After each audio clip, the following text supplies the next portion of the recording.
So మరి ఈ business plan ఏంటి అంటే, ఫస్ట్ ఒక లీడర్గా మనం తెలుసుకోవాల్సింది ఏంటి అంటే, ఈ బిజినెస్ ప్లాన్ గురించి మనకు ఒక అవగాహన ఉండాలి. నువ్వు అందరికి చెప్పవా పక్కన పెడితే ఒక అవగాహన ఫస్ట్ మనకు ఉండాలి. ప్రతి ఒక్కరికి తెలుసు 9 రకాల ఆదాయాలు, 9 రకాల ప్రమోషన్లు. కానీ ఎంతమంది మీ పేపర్ మీద పెట్టి 9 రకాల ప్లాన్లు, 9 రకాల ప్రమోషన్లు, 9 రకాల ఆదాయాలు చూపిస్తున్నాం మనం?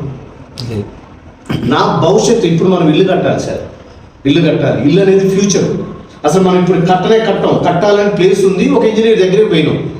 ఇప్పుడు అతను మనకి ఒక బ్లూ ప్రింట్ ఇస్తాడా? ఇప్పుడు ఇస్తాడు. సార్ ఇగో ఇక్కడ బాత్రూమ్ ఉంటుంది, ఇక్కడ ఇగో హాల్ ఉంటుంది, ఇక్కడ కిచెన్ ఉంటుంది, ఇక్కడ బెడ్రూమ్, ఇది చిల్డ్రన్ బెడ్రూమ్ అని మొత్తం చేసి ఇస్తాడు. అప్పుడు అది మనకి నచ్చితే ఓకే అంటాం, నచ్చకపోతే సరి చేయించుకొని మనకి కావాల్సింది చేయించుకుంటాం. అవునా కాదు? అతను కళ్ళ ముందు ఆ ప్రింట్ ఇస్తేనే మనం మార్పులు చేర్పులు చేసి మనం చెబుతున్నాం. కానీ ఇక్కడ మనం పోయి 3 తరాలకు చెబుతున్నాం.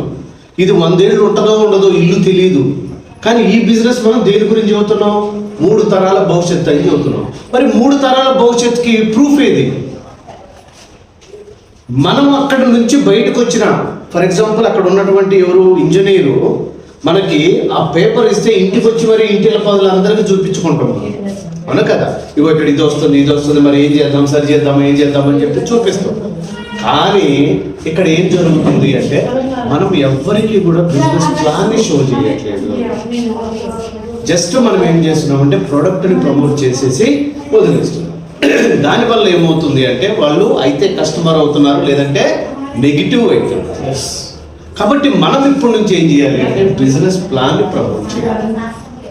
బిజినెస్ ప్లాన్ని ప్రమోట్ చేసేటటువంటి తరుణంలో ఫస్ట్ ఏ పర్సన్కైనా సరే మీరు ఆ పర్సన్కి అనుకూలంగా మాట్లాడాలి తప్ప, ఆ పర్సన్కి మీ దగ్గర ఏది ఉంది అనేది అది మాట్లాడదు.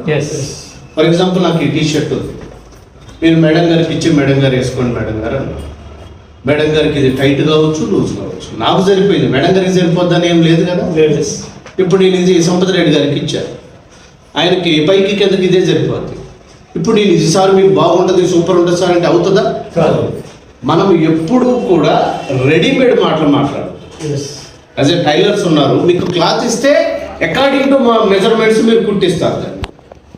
కానీ అందరికి నేను ఒక చక్క పట్టుకొని పోయి వేసుకోమంటే అవ్వదు. అందుకే మనం ఏం చేయాలి అంటే, అకార్డింగ్ టు పర్సన్, హౌస్ వైఫా, స్టూడెంటా, లేకపోతే ఎంప్లాయా, లేకపోతే ఒక ప్రైవేట్ ఎంప్లాయా, లేకపోతే ఆల్రెడీ వెల్ సెటిల్డా, అతనికి ఏమి నీడు దాని గురించి మనం ఏమీ లేదు, వెల్ సెటిల్డ్ అంతా